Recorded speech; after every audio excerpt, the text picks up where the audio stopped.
বন্ধুরা, আজকের ভিডিওতে আপনাদেরকে দেখাবো এক্সেল এর কোনো ওয়ার্কশিটকে আমরা কিভাবে লক করে রাখবো বা প্রোটেক্ট করে রাখবো। আমরা এক্সেল এর মধ্যে পাসওয়ার্ড সেট করে দিয়ে আমরা এক্সেল শিটকে এমন ভাবে লক করে রাখবো যেখানে আপনি কোনো মতেই ওর মধ্যে এন্ট্রি করতে পারবেন না, না কোনো ফরম্যাটিং করতে পারবেন না, কোনো চেঞ্জ করতে পারবেন। আমরা ফুললি রিড অনলি করে রাখবো, আর পাসওয়ার্ড ছাড়া এটা অন্য কোনো মতেই খুলবে না। তো বন্ধুরা, চলুন আমরা দেখে নেওয়া যাক কিভাবে আমরা ওয়ার্কশিটকে আমরা লক করে রাখবো। হ্যাঁ, আরো সঙ্গে আরো দেখাবো যে পার্টিকুলার কোনো সেলকে আমরা পারমিশন দিব সেখানে এন্ট্রি করার জন্য। আদারওয়াইজ কোনো সেলের মধ্যে আপনি কোনো ভাবে এন্ট্রি করতে পারবেন না বা এডিট করতে পারবেন না। তো বন্ধুরা, আমাদের লাস্ট ভিডিওতে আমরা দেখিয়েছিলাম যে কিভাবে আমরা এক্সেল ফাইলকে আমরা প্রোটেক্ট করতে পারি পাসওয়ার্ড দিয়ে। তার মানে পাসওয়ার্ড না দিলে আপনি ওই ফাইলটা খুলতেই পারবেন না। আপনারা যদি ওই ভিডিওটা দেখতে চান তাহলে আমাদের ডেসক্রিপশন বক্সে লিংক দেওয়া আছে, আপনারা অবশ্যই দেখতে পারেন, আর খুব ভালো লাগবে। আর হ্যাঁ বন্ধুরা, আমাদের চ্যানেলটাকে কিন্তু অবশ্যই সাবস্ক্রাইব করে রাখবেন এই ধরনের ভিডিওর জন্য।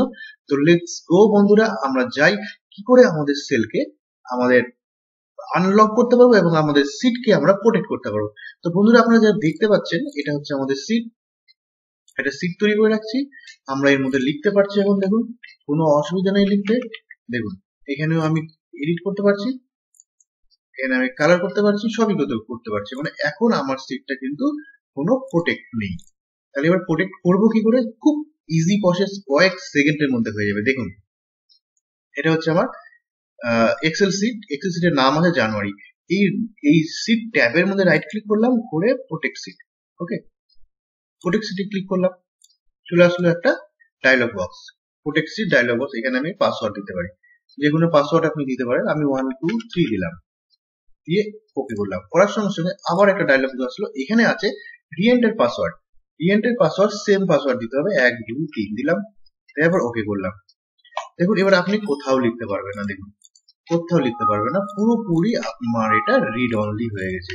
উইথাউট পাসওয়ার্ড আপনি লিখতে পারবেন না। আপনি যদি এটাকে লিখতে চান তাহলে আপনাকে পাসওয়ার্ডটা দিয়ে আনলক করতে হবে, আনপ্রোটেক্ট করতে হবে। কি করে? আবার এরপর রাইট ক্লিক করলাম, করে আনপ্রোটেক্ট সিট। দেখুন, এখানে দেখা যাচ্ছে আনপ্রোটেক্ট সিট, ক্লিক করলাম।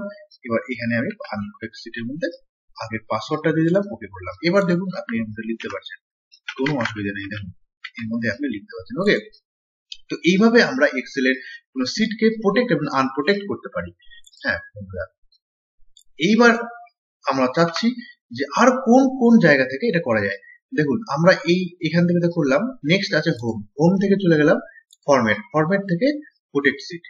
এখানে একটা অপশন আছে, আরেকটা থেকে আছে রিভিউ। রিভিউ থেকে চলে যাই প্রোটেক্ট সিট। দেখুন, প্রোটেক্ট সিট থেকে আবার ওই সেম উইন্ডো আমার খুলে যাচ্ছে, সেম ডায়লগ বক্স খুলে যাচ্ছে। তাহলে আমরা 3 জায়গা থেকে আমরা করতে পারবো। বন্ধুরা, এটাই সবচেয়ে ইজি। তো এবার আমরা চাচ্ছি, এবার একটু অন্যরকম। দেখুন, আমি চাচ্ছি যে এই জায়গাগুলোকে আমি একমাত্র এন্ট্রি করার পারমিশন দিব, আদারওয়াইজ আমি কোথাও দিব না। তাহলে আমাকে কি করতে হবে? প্রথমে আমাকে এই সিটগুলো, যেই জায়গাগুলোতে আমি পারমিশন দিতে চাচ্ছি সেগুলোকে আমাকে সিলেক্ট করতে হবে। সেলগুলোকে সেল সিলেক্ট করার জন্য কি করতে, এখানে একটা সিলেক্ট করলাম। এবার আমি যদি ব্রেক করে করে যদি আমি সিলেক্ট করতে চাই তাহলে কন্ট্রোল প্রেস করে রাখবো। বন্ধুরা দেখুন, কন্ট্রোল প্রেস করে রেখে এবার পাশের সিটগুলোকে আমি সিলেক্ট করলাম, আবার এই সিটগুলোকে সিলেক্ট করলাম।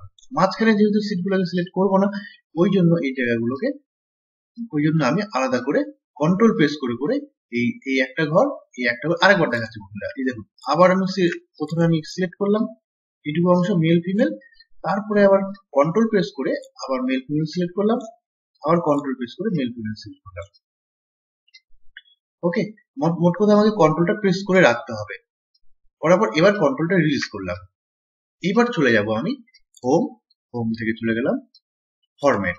ফরম্যাট থেকে দেখুন নিচে লেখা আছে প্রোটেক্ট সিটের নিচে লেখা আছে লক সেল। ওকে, লক সেলে ক্লিক করলাম, হয়ে গেল। এবার আবার হোম থেকে আবার ফরম্যাট থেকে আমি চলে গেলাম প্রোটেক্ট সিট। প্রোটেক্ট সিটে ক্লিক করলাম। এবার পাসওয়ার্ড চাচ্ছে, পাসওয়ার্ড দিই 1 2 3। ওকে, আবার একটা পাসওয়ার্ড চাচ্ছে, সেখানে আমি দিলাম 1 2 3।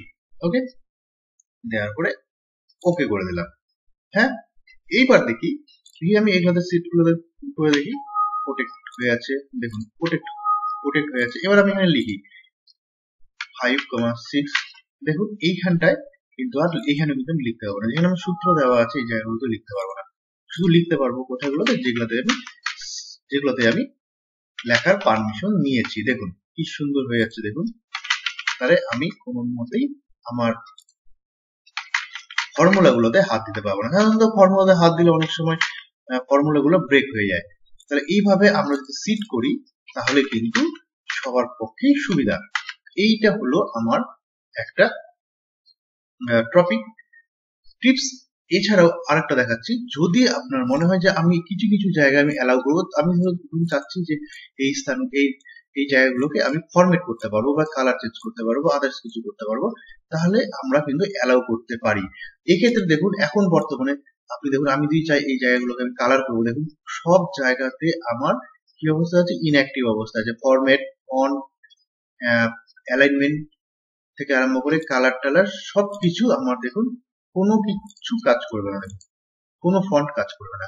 তাহলে আমি চাচ্ছি যে আমি ইউজারকে পারমিশন দিই কিছু কিছু ফরম্যাটিং করার জন্য বা আদার্স কিছু ইউজ করার জন্য আমি যদি অ্যালাউ করতে চাই তাহলে আমরা করতে পারি। কিভাবে দেখুন, আমি এটাকে আনলক করলাম, আবার এখান থেকে আনলক করলাম, ওকে, এবার আনলক হয়ে গেল। এবার আমি সবকিছু করতে পারি। এইবার যখন আমি আবার প্রোটেক্ট সিট করলাম, দেখুন প্রোটেক্ট সিট করে 1 2 3 আবার পাসওয়ার্ড সেট করছি। এইবার দেখুন নিচে আছে allow all user of the worksheet 2। কি কি অ্যালাউ করব, দেখুন ফরম্যাট সেলে ক্লিক করলাম, আচ্ছা ফরম্যাট কলাম ক্লিক করলাম, আচ্ছা ইনসার্ট কলাম, ইনসার্ট রো। তো আমি এরকম অনেকগুলো ক্রাইটেরিয়া আছে যেগুলো আপনি চাইলে এগুলোকে আপনি ক্লিক করতে পারেন। যে এগুলো আমি যেগুলো চেকবক্স আপনি ক্লিক করবেন, তার মানে এই সব কাজগুলো আপনি ইউজারকে অ্যালাউ করবেন, ওকে, আদারওয়াইজ কোনো কিছু হবে না। যেগুলো আপনি এখানে পারমিশন দিচ্ছেন সেগুলোই একমাত্র অ্যালাউ হবে। তাহলে ওকে ওকে করে দিলাম, আবার রিএন্টার পাসওয়ার্ড 1 2 3 ওকে করলাম। এবার দেখুন, এবার আমি যদি চাই যে এবার দেখুন আমার সমস্ত ফর্ম গুলো অ্যাক্টিভ হয়ে গেছে, অ্যালাইনমেন্ট গুলো অ্যাক্টিভ হয়ে গেছে। আমি চাইলে এখন আমি কি করতে পারি, এখান থেকে আমি কালার চেঞ্জ করতে পারি। দেখুন কালার চেঞ্জ হয়ে গেছে, আমি বড় করতে পারি। হ্যাঁ, আমি এখানে সব রকম কাজ করতে পারি। দেখুন আমি কিন্তু এখানে করতে পারি। এবার আমি কি করতে পারি, আরো রাইট ক্লিক করে আমি এখানে ইনসার্ট করতে পারি। দেখুন আমি বলেছিলাম যে ইনসার্ট রো এবং ইনসার্ট কলাম করলাম, রাইট ক্লিক করে ইনসার্ট আমি রো করলাম, ওকে। আমি চাইলে এই যে এটাকে আমি কি করি, এডিট করতে পারি। কি এডিট, কলামের হাইটটাকে আমি বাড়াতে বা কমাতে পারি, এসব কাজ করতে পারি। কিন্তু আমি এর মধ্যে লিখতে পারবো না, লেখার পারমিশন কিন্তু নাই, ওকে। শুধুমাত্র লিখতে পারবো কি, শুধুমাত্র এই জায়গাগুলোতে লিখতে পারবো যে জায়গাগুলো আমার সেলগুলোকে আনপ্রোটেক্ট করা আছে। তাহলে বন্ধুরা এইগুলো আজকের সুন্দর টপিক। এই টপিকটা যদি আপনার যদি ভালো লেগে থাকে তাহলে অবশ্যই আমাদের চ্যানেলকে লাইক, শেয়ার এবং সাবস্ক্রাইব করবেন। আর হ্যাঁ বন্ধুরা, আপনারা যদি নতুন কোনো টপিক পান বা এটার বিষয়ে যদি আরো জানতে চান বা এটার বিষয়ে যদি আরো কোনো ডিটেলস আপনাকে বলতে চান, তাহলে আমাদের কমেন্ট বক্সের মধ্যে অবশ্যই লিখে আমাদেরকে পাঠাবেন, আমরা চাইবো সলভ করার জন্য। তো বন্ধুরা এখন পর্যন্ত হলো এই টপিক, আর পরবর্তী ভিডিও নিয়ে আবার আমরা আসবো। ততক্ষণের জন্য ধন্যবাদ।